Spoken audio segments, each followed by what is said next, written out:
el cacao, el grano de cacao está seco, se hace también la prueba de corte para evaluar cómo quedó todo este proceso de secado y fermentación. Se eligen los granos y se llevan al proceso de transformación. Empezamos el proceso de tostar. Nosotros utilizamos pues un horno convencional en el cual ya sabemos cuáles son las temperaturas y los tiempos. Luego del secado se hace un proceso de descascarillado. Luego del descascarillado nosotros hacemos varias moliendas.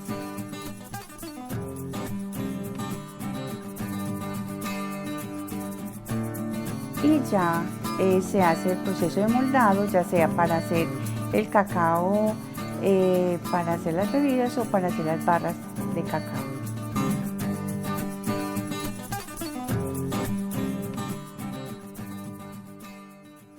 Mi nombre es Luz Miriam López, hija del señor que inició este cultivo del cacao, Guillermo López.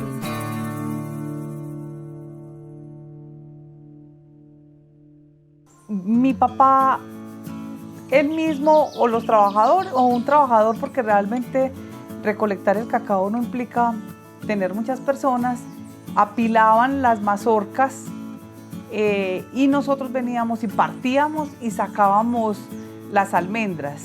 Ahí nosotros queríamos también probar la almendra, pero había un mito que realmente era un mito, porque el cacao es una fruta y la cáscara lo protege de que se fuera a contaminar internamente, pero había un mito de que si comíamos la almendra interna nos daba dolor de estómago. Nosotros pues al escondido cogíamos la almendra y nos la chupábamos y nos sabía delicioso, ¿cierto? No entendíamos por qué nos decían que nos daba dolor de estómago, porque nunca nos dolió el estómago. Mi papá afortunadamente logró entender, y lo felicitaban mucho de la Federación de Cacaoteros, porque él siempre prestó su cultivo para que vinieran muchas personas que querían conocer del cacao. Me parecía, y lo recuerda con mucho cariño, porque él siempre decía, no, vengan que yo les hago un sancocho. Él siempre les tenía el almuerzo y él se sentía feliz de que vinieran a conocer el cacao y de poder aportar su experiencia con base en el cultivo del cacao. Digamos que mi papá sufría mucho con las cosechas de café antes de cultivar el cacao, porque como era una sola vez al año, si se dañaba la cosecha perdió todo.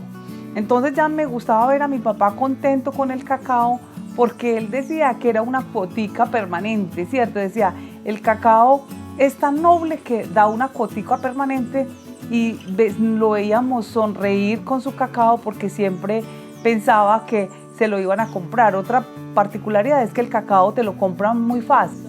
Él sí decía que ojalá nosotros siempre conserváramos la tierra, ¿cierto? Porque él siempre amó su tierra y nunca pensó en venderla. Entonces él siempre quiso, y por ejemplo con mi hermano menor, que lo acompañó hasta sus últimos días, siempre le decía, ¿qué más podemos hacer? Cerque bien la tierra para que la proteja. No me le deje cortar los árboles para que no me le quiten la sombra, cuídemela, ¿cierto? Entonces hubo un vínculo muy interesante entre ellos, porque mi papá pensó que de pronto él continuaría su labor de estar cuidando siempre las plantas, sobre todo con énfasis en el cacao.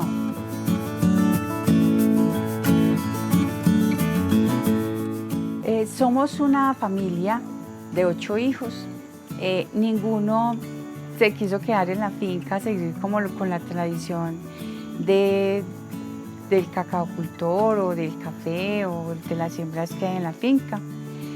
Nos fuimos para Medellín, cada uno hizo su carrera y cada uno ejerció su profesión. Hace más o menos unos 10 años mi papá ya como que dijo, no soy capaz solo, y ya digamos que no se preocupaba tanto por la finca, ya por la edad. Algunas pues consiguió unos trabajadores que estaban en la finca, y hace más o menos 4 años falleció mi papá, y ahí fue como una reconexión con sus tradiciones, con el campo, con su finca.